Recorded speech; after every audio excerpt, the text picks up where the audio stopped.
I'm going to show you guys an easy way to get fig trees without having to propagate them. Now I have this one. This is an Olympian fig. And you can see, I mean, it's dormant right now, so you don't have to worry about doing too much damage to it. But what I'm going to do is, you see how the shoots come off down on the bottom and everything's buried? I'm going to dig this part out right here.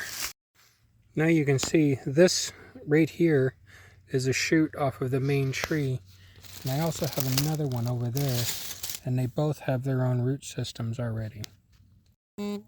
So what I did was I snipped it right there. You can see that's where it connects to the main tree. But I have another whole tree I can grow right here with its own root system already. Now I went ahead and got that other little one on the side over there. But now all we're going to do is just push all this dirt back and bury everything back up with mulch. Now I'm back in the greenhouse, and I'm going to take this as a 3-gallon pot. Take this, set it right down in here with some nice good draining soil.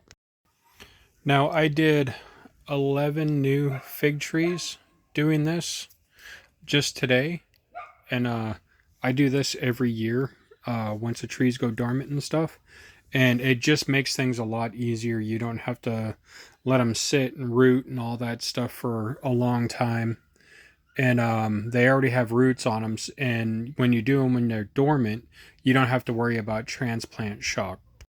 But this is just another thing that I do so I can produce more trees. It just makes life a little bit easier. But I mean, if you like videos like this, if you could give me a like and maybe follow so I can grow my channel a little bit more, I'd appreciate it. Have a good evening, everybody.